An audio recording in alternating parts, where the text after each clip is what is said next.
Crypto assets are self-sovereign assets that give you complete control. And so we want to make sure we can take full advantage of that by buying and storing them in the right way. When it comes to actually purchasing crypto, there are two good options that we'll examine in depth in this video. Let's start though by examining what not to do. Don't buy crypto on non-crypto exchanges.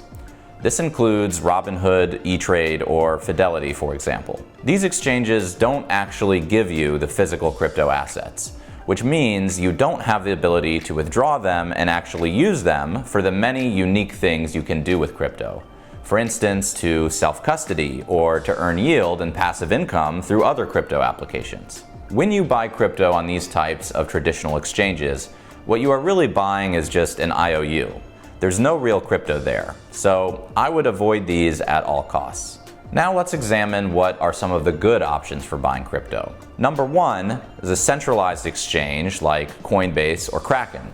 These exchanges deal in actual crypto, so anything you buy on them, you will have access to withdraw and/or use. These centralized crypto exchanges have the traditional exchange experience and infrastructure you're probably used to. You'll connect them with your bank account for funding, and you have the option to set limit orders, which let you buy when the market gets to a certain price, or market orders, where you'll just buy at the current market price. On these exchanges, the exchange itself creates a wallet for you and puts whatever crypto you buy into that wallet. You can then use that wallet to withdraw or send your crypto if you wish.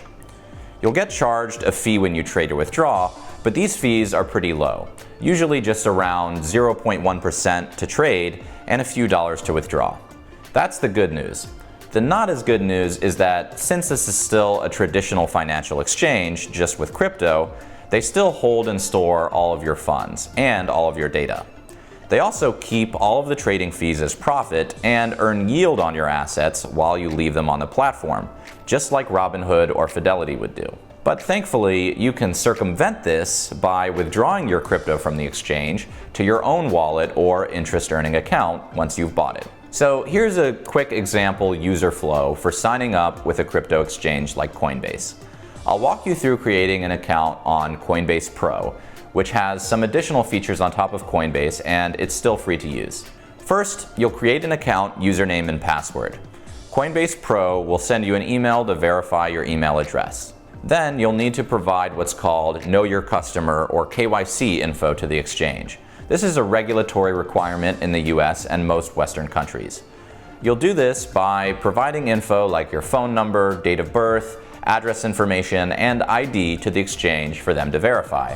Once you've finished KYC and been verified, you'll now be able to link a bank account to transfer funds onto the exchange. You'll then be ready to place trades on the exchange and buy your first crypto assets. In some cases, you may have to wait a little bit longer after transferring funds from your bank to the exchange before you're able to buy and trade. In some instances, that might not be the case. Coinbase, for example, makes at least some of your deposit available to trade immediately, but you will certainly have to wait before you can withdraw. The reason for that is simply that the slow, clunky, legacy banking system you are transferring your US dollars from takes a while to clear and process your funds. But once the transaction clears and you've bought your crypto, you're ready to rock and roll.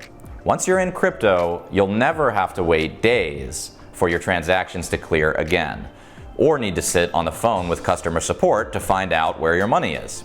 And now you're ready to potentially use the second option for buying and trading crypto, which is the Internet of Value native decentralized exchange. Decentralized exchanges, or DEXes, are pretty new in the space, but already they are rivaling their centralized counterparts like Coinbase in terms of usage and trading volume. These new exchanges are peer-to-peer, meaning you exchange or swap directly with other users and without the whole exchange company in the middle. They are also crypto native, meaning they are built and operate entirely within the crypto ecosystem and on the blockchain network itself.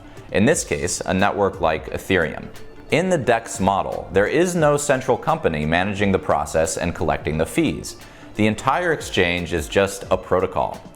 As a result, no data or funds are held on the exchange.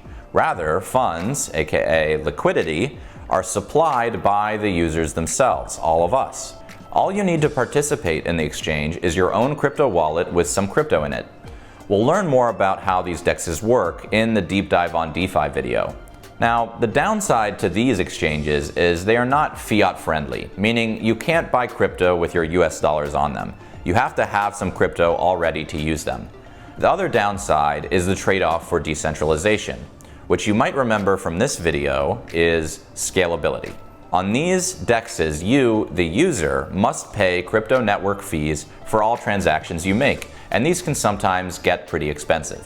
The upshot is that many of the trading fees generated go to the users that are providing liquidity to the network rather than some big corporation. Now, there are promising signs that the scalability of these DEXes will improve. After all, they are all quite new right now. The first DEX, Uniswap, really only launched in the last 2 years. So we should expect to be a little patient while some of the kinks, such as the scalability, are ironed out. We'll dive more into some of the things being done to address scalability in crypto, particularly for Bitcoin and Ethereum, in our later videos. But now, let's do an actual demo of how we can set up a crypto wallet and start to use these applications.